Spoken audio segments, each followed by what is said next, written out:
Welcome back, ladies and gentlemen. Joe R. Vintage Pokemon here once again. And here in this neck of the woods, we're in a certain kind of business, the Pokemon Vintage Trading Card kind of business. And let me tell you something, folks, business is a-boomin'.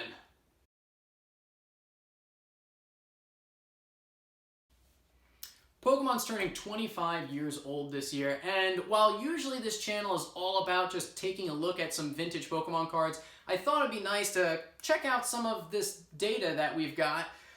As silly as it looks, it's actually pretty scientifically accurate. Pokemon card prices have really only done one thing since 1999, and that's go up. As the world's highest grossing media franchise, Pokemon has done one thing really good, and that's just make money. And that's good news for us as collectors. And there's also a lot to talk about this year regarding what's happening for the 25th anniversary. We've got some new games coming out. I'm super excited for Pokemon Snap 2 because I loved that game growing up. I thought it was just so much fun. You've got the new Pokemon Go Johto release for the Switch. Hopefully the remake of Diamond and Pearl finally happens because that was a really good game. Fingers crossed that they don't screw it up though. And then you've got Pokemon cards. And there's a lot to discuss regarding Pokemon cards, from vintage, which is what my specialty is, but even up to modern, talking about the recent release of Shining Fates. But before we even discuss that, I think we should talk about the monkey in the room that is the Logan Paul effect, so to speak. Now, before we talk about that, I want to also remind you guys that while prices have gotten really high, there is still some really good stuff that you can buy. Yeah, there's still some really good vintage Pokemon card stuff sealed that you can buy for a reasonable price.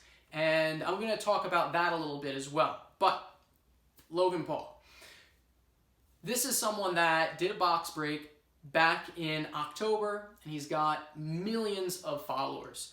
So when you have someone with that kind of audience that does something in a hobby, people take notice, and it can cause prices to go up or down depending on what they decide to do. So Logan Paul took a huge interest in Pokemon, and the result is that the prices, after he did a first edition base set box break back in October, is the prices went up. Right? Not only up, they shot up. And basically prices were already on the rise up to that point, but he definitely gave it a shot in the arm with adrenaline because prices really went haywire in the month following that, leading up to Christmas. And then we saw a retrace. Prices started to kind of come back down to earth a little bit. Cards that were selling for $10,000, their price almost cut in half. Dating to the present time, for the most part. Now, Logan Paul, for the 25th anniversary, is going to be opening another first edition box, and he auctioned off the packs for $40,000 each to total probably around $1 million for the total price of the box. Now, does that mean, as a collector, that that box is worth $1 million? No. Let's be clear about something. The Logan Paul box break is not an indication of what first edition base set boxes are worth per se. He is selling exposure along with the cards inside of the pack. So let's be clear, when you sell exposure, that results in whatever platform you're on getting a lot more hits. And as a result, you in turn will make more money. So you're basically spending money to make money, which is the saying in life, you gotta spend money to make money, right? So that's effectively what's going on here. So what is the true value of a first edition base set vintage booster box? Probably closer to what he spent on the box. More like $400,000 to $500,000 tops. Not $1 million. Half of that value, more than half of that value, is in exposure. And what it's going to do for your YouTube channel, your live stream, whatever. Or maybe you just have a ton of money and you just want to buy cards. I don't know. Now, has Pokemon ever, in its 25 years, in terms of Pokemon cards now, has it ever retraced for the long term? No. Pokemon cards have only ever done this. They've only ever gone up as time goes by. And so we can expect that trend to continue. So if you think the card prices are going to skyrocket immediately following this box break on Saturday for vintage product, they probably will. Even for the modern cards, there might be a surge. Now, that's a whole other story. We'll get to that in a second. But will the prices come back down to earth? I don't know if they're going to come back to what they are right now, but there probably will be a retrace if there is a sudden surge. Now, I mean, Pokemon is Pokemon. If it's as popular as it is, you can only expect someone with an audience to, at some point, promote it. So I don't think it's fair to say, like, oh, Logan Paul's manipulating the market. At some point, that might very well happen with anything. I'm sure there are big names out there that collect sports cards that have promoted those. So I don't think it's fair to really place a lot of blame on Logan Paul. I mean, he seems genuinely interested. And so I think it's only a good thing. And as many other collectors have said, you really just have to adapt to what's happening, because Pokemon prices are only going to go up anyway. Sure, this is going to be a little bit of a shot in the arm, but if you're hoping the prices are going to stay where they are for the next 2-3 years, that's just not what happens. The prices have been shown to rise steadily over time, for the most part. If we're talking about vintage product, that is absolutely what has always happened. It's always the case. Now, we're talking about modern product now. Shining Fates is sold out just about everywhere you look. Now, let's be clear. It's not out of print. It's just sold out. The demand is outweighing the supply. And some people are actually paying a 2x multiplier on the retail price to get their hands on Shining Fates, or any of the newer modern sets. In general, Pokemon is selling out like crazy because there's a lot of demand for it right now, as its popularity is huge. You've got young kids all the way through old savvy collectors, or even people that are from the 90s getting back into Pokemon, even 2000s getting back into Pokemon, that want to play the card game or collect the cards, which is absolutely wonderful. But we should understand that these cards are still in print, and if you're patient, you should be able to get them. They are being reprinted. This is not a WotC Wizards of the Coast set that is gone forever. And I think if you want to spend that 2x multiplier to get it right now from someone that is selling it third party, that is totally up to you. How badly do you want it? Do you need it for your kid's birthday? Do you want it right now because now that's the fad? Totally up to you to make that decision. But from a collector's perspective, I would never pay that kind of multiplier knowing that this item was still in print. If you're patient, you should be able to find it for the retail price. That's just what logic dictates. Will the modern cards hold their value over time? It's all about popularity. It's in part about the supply and the chase and how popular the set is. It's a lot of things that factor into it. If you look at a set like Shining Fates, and a lot of the modern sets, they check a lot of boxes. They've got chase cards. They've got cards that are really popular, like Charizard. They've got holographic cards. The artwork is really cool. So a lot of people are going to like that for an extended period of time. Now, if they keep printing and people keep submitting cards to PSA and other places, will that value be sustained long term? It might retrace, but give it time. And of course, once out of print, things will always, with more time, become more valuable. Largest grossing media franchise isn't going anywhere anytime soon. Pokemon is safe for the foreseeable future.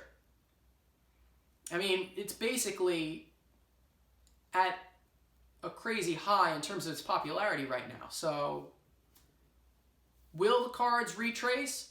With time, maybe a little bit. Over a long period of time, you can expect the value to still rise.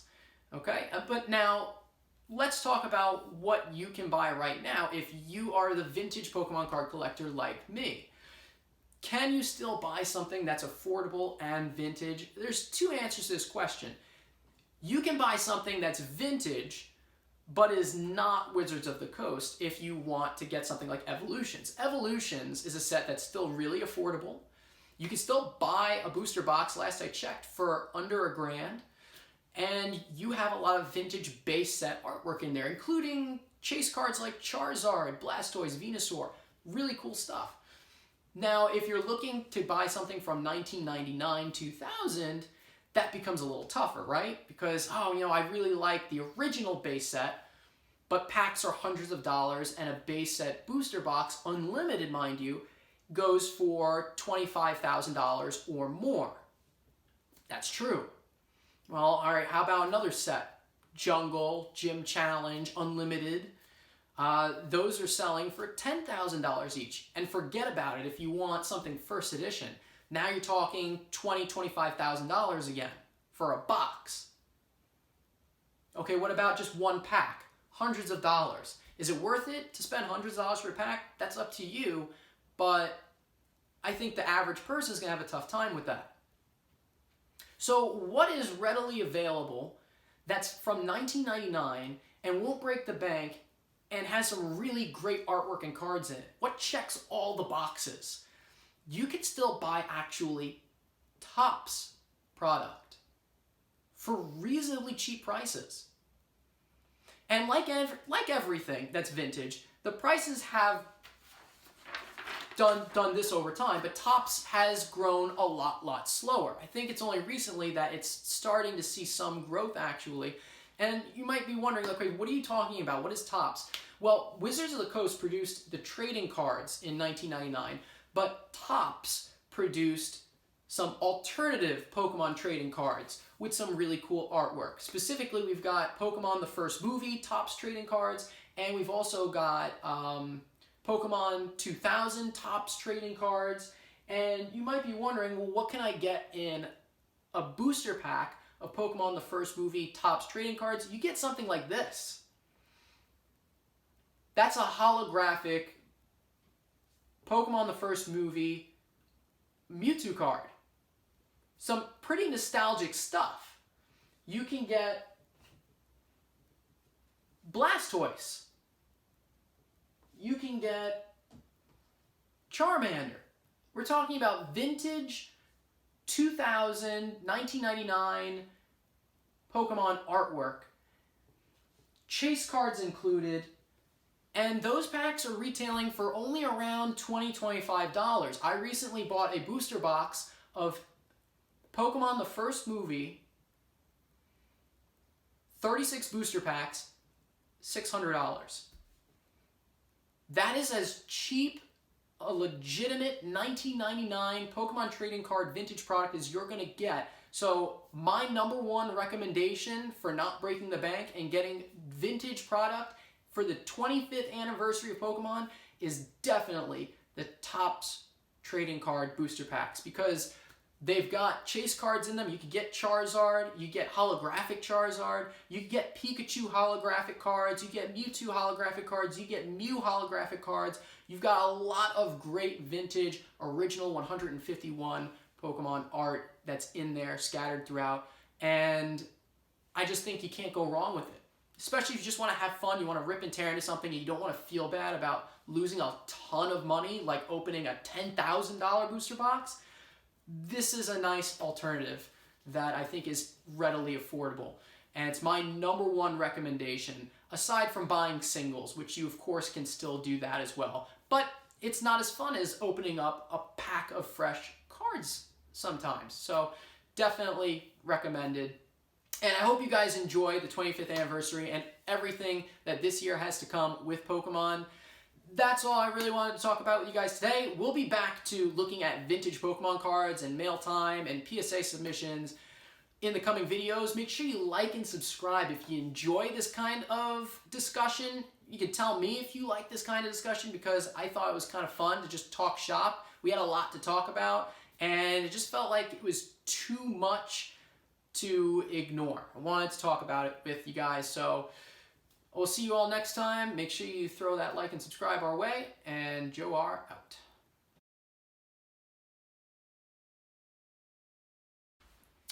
So as you can see here, folks, I've got this wonderfully scientific and accurate set of data in front of you, but all kidding aside, it's actually pretty darn specific. Doesn't want to leave.